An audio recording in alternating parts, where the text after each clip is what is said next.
Hello everyone, welcome to the channel e office vlog. आज की video में हम देखेंगे कि हम एचआरएमएस पर ऑनलाइन एसीपी कैसे ग्रांट कर सकते हैं।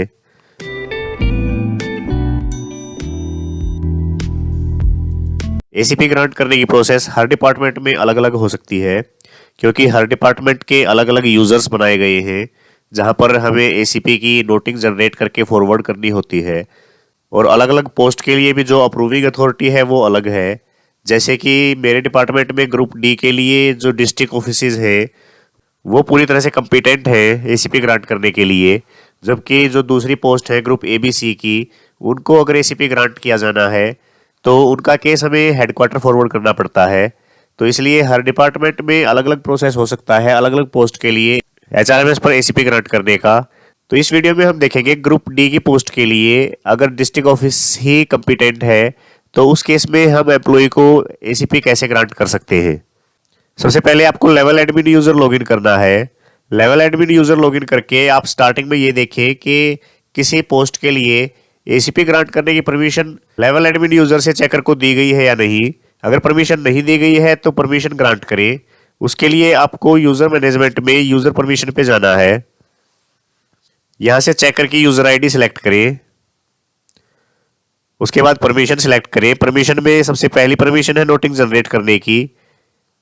नोटिंग जनरेशन सिलेक्ट करके सर्च करें तो यहां पर किसी भी पोस्ट के लिए परमिशन ग्रांट नहीं की गई है।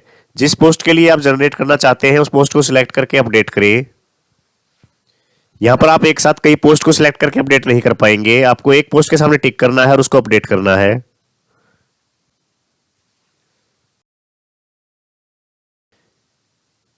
इसके बाद अगर किसी दूसरी पोस्ट के लिए अपडेट करना है तो उसको भी सिलेक्ट करके अपडेट करें।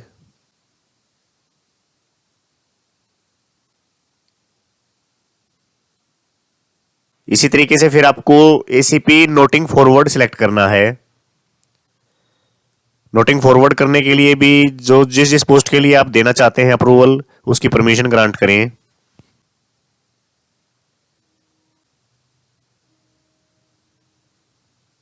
नोटिंग फॉरवर्ड की परमिशन ग्रांट करने के बाद हमें बाकी की परमिशन ग्रांट करनी है, जैसे noting approve, disapprove, order generation और टाइम स्केल फॉरवर्ड, सभी की परमिशन ग्रांट करें। इसमें जैसा कि मैंने आपको बताया था हमारे ऑफिस में सिर्फ ग्रुप डी के एम्प्लॉयज ऐसे हैं जिनकी परमिशन हम डिस्ट्रिक्ट ऑफिस से ग्रांट कर सकते हैं, बाकी किसी पोस्ट के लिए भी ग्रांट नहीं कर सकते। तो इसलिए ग्रुप डी को छोड़कर बाकी की जो पोस्ट है उसके लिए ये नोटिंग अप्रूव और ऑर्डर जनरेशन वाली चीज़ ना छेड़े। ये सिर्फ ग्रुप डी के लिए एप्लीकेबल होगा, या फिर आपके ऑफिस में जो जिस जिस पोस्ट के लिए डिस्ट्रिक्ट ऑफिसर हैं जो वो कम्पिटेंट हैं उसको सिलेक्ट करें। उन्हीं पोस्ट के लिए आपको ये सभी जो परमिशन है ये ग्रांट करनी है। लेवल एडमिन यूजर से चेकर को सभी परमिशन ग्रांट करने के बाद फिर आपको चेकर को लॉगिन करना है। चेकर को लॉगिन करने के बाद हम जाएंगे मॉड्यूल जनरेट ऑर्डर में। यहां से जो एसीपी का ऑप्शन है, सबसे पहले एसीपी के केस को आप अगर सर्च करना चाहते हैं तो सर्च करें। यहां पर एम्प्लॉय का यूनिकोड एंटर करके आप सर्च कर सकते हैं। अदरवाइज एसीपी में जाके एसीपी केस इनिशिएशन पे क्लिक करें। इसके बाद ग्रुप सेलेक्ट करें। उसके बाद किस रूल में वो एम्प्लॉय है वो रूल सेलेक्ट करें। फिर डेजिग्नेशन सेलेक्ट करना है। उसके बाद सर्च करें तो यहाँ पर दो एम्प्लॉयज हैं जिनकी एसीपी की डिटेल आ चुकी हैं। ये दो एम्प्लॉय थर्ड एसीपी के लिए एलिजिबल हैं। तो जिस एम्प्लॉय की एसीपी भी आप इनिशिएट करना चाहते हैं उसके सामने टेक एक्शन पे क्लिक करें।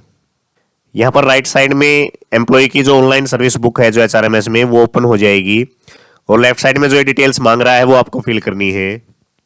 जिस भी एसीपी लेवल में कर्मचारी को एसीपी ग्रांट की जानी है वो एसीपीएल लेवल सेलेक्ट करें। 6th पे कमीशन में इसका जो कोरस्पॉन्डिंग पे स्केल था वो अपने आप आ जाएगा, उसको सिलेक्ट करें। इसके बाद जो प्रपोज्ड बेसिक पे है, जो आप बेसिक पे इसकी फिक्स करना चाहते हैं आफ्टर एसीपी, वो सिलेक्ट करें। जिस डेट से आप एसीपी ग्रांट करना चाहते हैं या फिर जिस डेट से एलिजिबल है एम्प्लॉई वो डेट सिलेक्ट करनी है आपको कि किस डेट से उसको एसीपी दिया जाना है।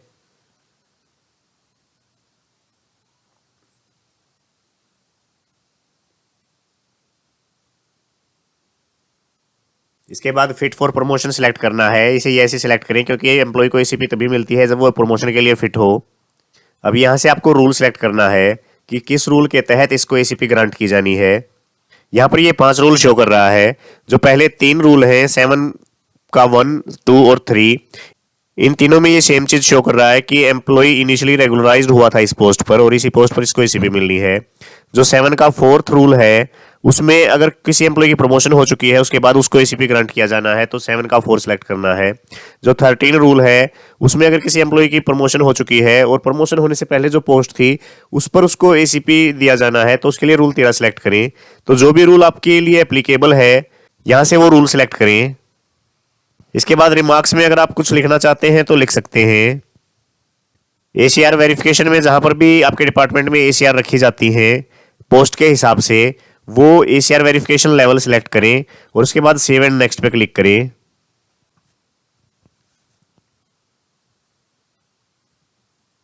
अब जो ये केस था आपका ये एसीआर वेरिफिकेशन के लिए आ चुका है क्योंकि एसीआर वेरिफिकेशन इसी ऑफिस में होनी है ग्रुप डी एम्प्लॉय की, तो इसलिए टेक एक्शन पे क्लिक करें। यहां आप देख सकते हैं अब राइट साइड में इसका जो एसीपी का परफॉर्मा है वो आ चुका है। यहां से अगर आप ऊपर व्यू एसीआर पे क्लिक करेंगे तो इसकी एसीआर समरी सीट भी आ चुकी है। ग्रुप डी एम्प्लॉयज की एसीआर इसी ऑफिस में अपलोड होती है तो इसलिए इसने अपने आप एसीआर जनरेट कर दी है। इसकी एसीआर चेक करने के बाद यहां से आप verify the ACR of ACP case पे क्लिक करें। अब ये हमें शो कर रहा है कि इस एम्प्लॉय की एसीआर मिसिंग है, पहले ये एसीआर अपलोड करें उसके बाद आप एसीआर केस को वेरीफाई कर सकते हैं। तो इस पीरियड की एसीआर पहले आपको अपलोड करनी है। अगर एसीआर अवेलेबल नहीं है तो इंटीग्रिटी सर्टिफिकेट अपलोड करें इस पीरियड का। एसीआर अपलोड करने का प्रोसेस आपको पता भी होगा। अगर किसी एम्प्लॉय की कोई पेंडिंग एसीआर दिखा रहा है तो एक बार एसीआर अपलोड कर दें। इसके बाद हम दोबारा से मॉड्यूल जनरेट ऑर्डर में जाएंगे।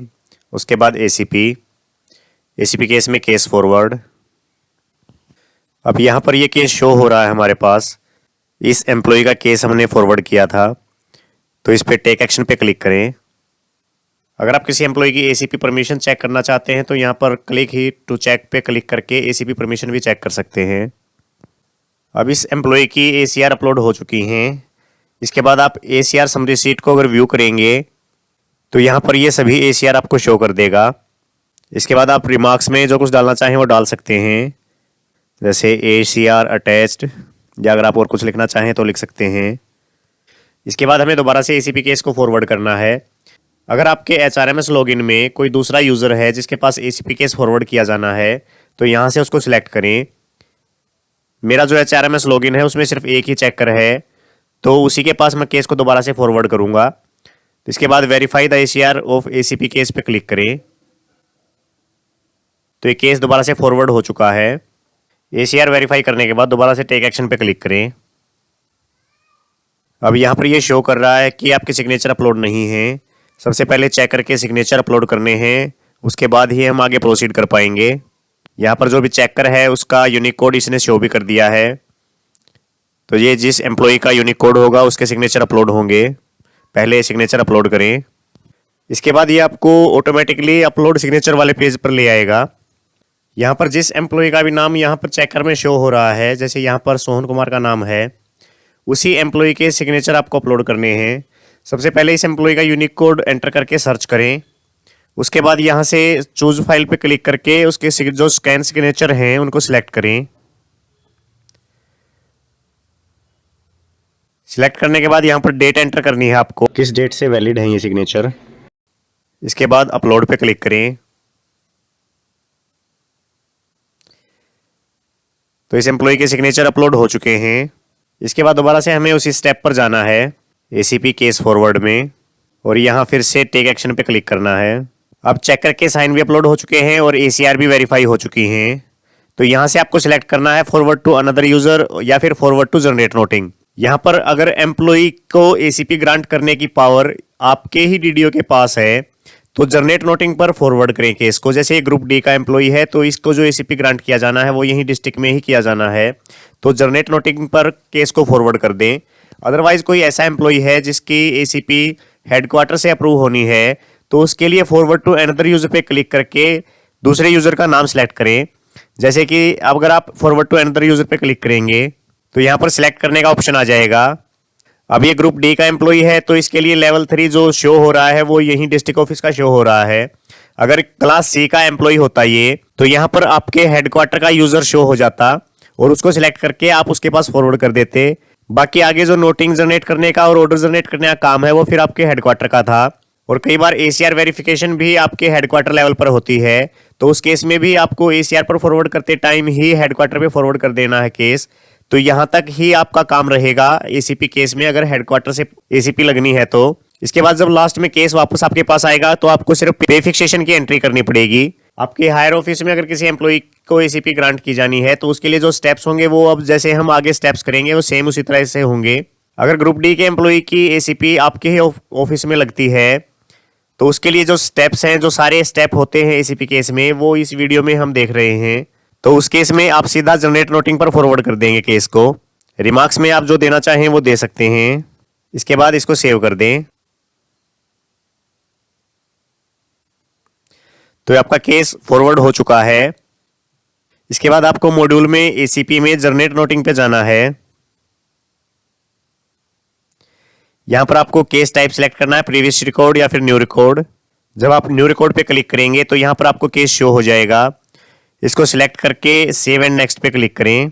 सेव एंड नेक्स्ट करने से पहले आप एक बार डेट वगैरह भी चेक कर लें कि जो डेट है, जो एसीपी लेवल इसको दिया जाना है वो ठीक है या नहीं।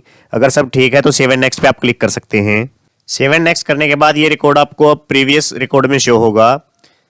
जब आप प्रीवियस रिकॉर्ड पे क्लिक करेंगे तो यहां से आप इसका रेफरेंस नंबर सिलेक्ट कर सकते हैं। यहां से अब आप इस एम्प्लॉय की सर्विस बुक देख सकते हैं और इसकी प्रिजम्पटिव पे फाइल है जो इसकी पे फिक्स होनी है वो चेक कर सकते हैं। जैसे कि यहाँ पर ये शो कर रहा है आपको कि इसको थर्ड एसीपी दिया जाना है। एसीपी L6 में इसकी पे फिक्स होगी और 34,100 रुपये पर इसकी पे फिक्स होगी। इसमें जो इसकी एसीपी डेट है वो भी शो हो चुकी है। तो ये सारी चीज़ें आप चेक कर सकते हैं। इसके बाद नीचे नोटिंग ओपन हो चुकी है। यहाँ पर अब नोटिंग में आप जो जिस टाइप से नोटिंग तैयार करते हैं अपने ऑफिस में वो यहाँ पर लिख दें। जैसे आप वर्ड फाइल में नोटिंग बनाते हैं सेम उसी टाइप से आपको यहाँ पर नोटिंग बनानी है। यहाँ पर मैं आपको जो शो कर रहा हूँ वो सिर्फ एग्जाम्पल के लिए है। अपना प्रॉपर जिस तरीके से आप नोटिंग करते हैं उस टाइप से ही नोटिंग लिखें अपनी। फर्स्ट नोटिंग लिखने के बाद यहाँ पर नीचे आपको स्टेटस एंटर करना है। आप इसके एसीपी को इस केस को डिनाई कर रहे हैं या प्रपोज कर रहे हैं।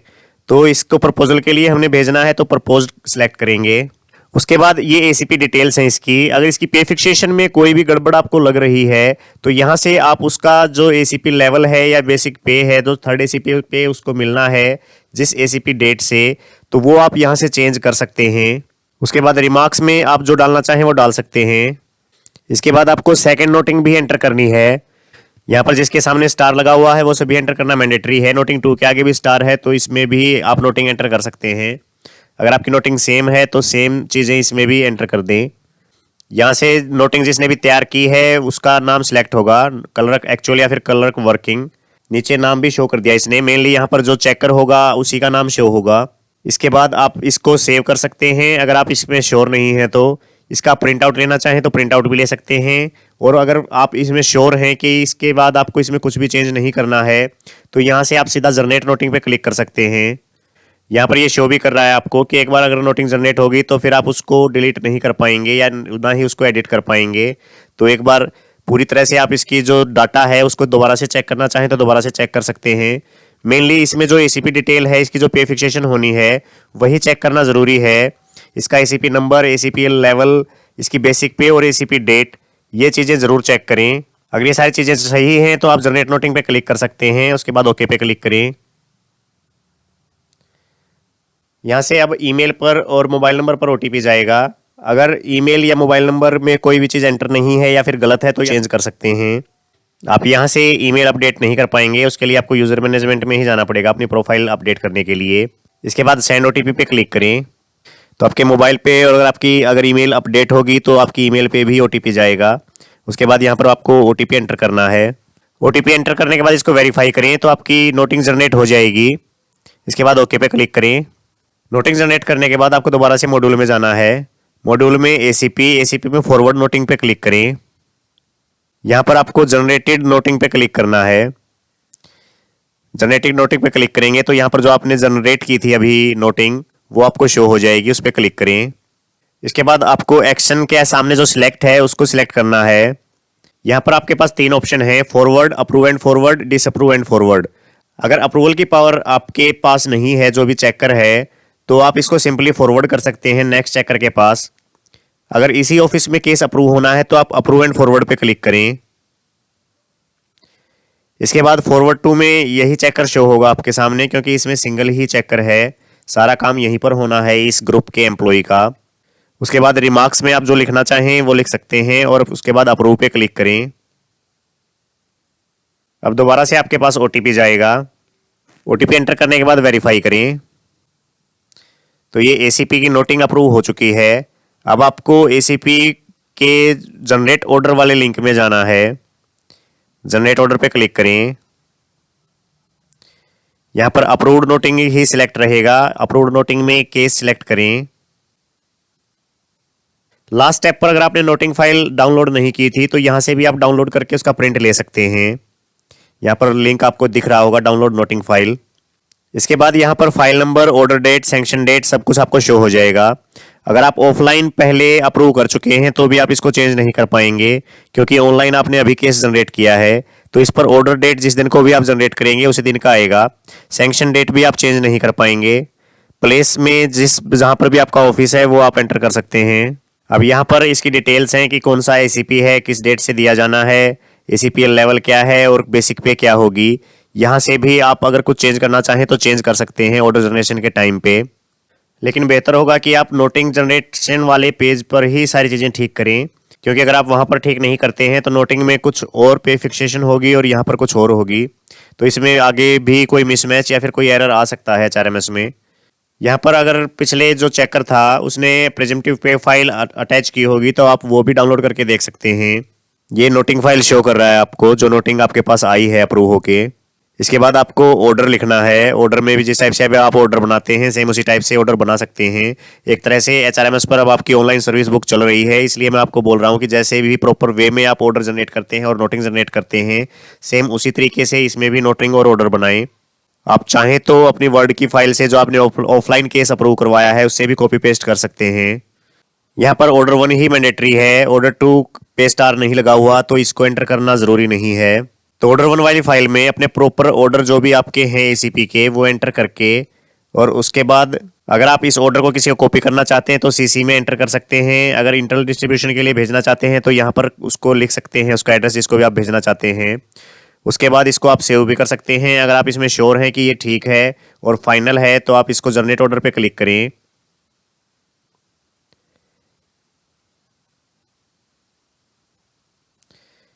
यहाँ पर फिर आपके जो भी चेकर का मोबाइल नंबर होगा उस पर ओटीपी जाएगा, तो सेंड ओटीपी पे क्लिक करें। इसको भी वेरीफाई करें।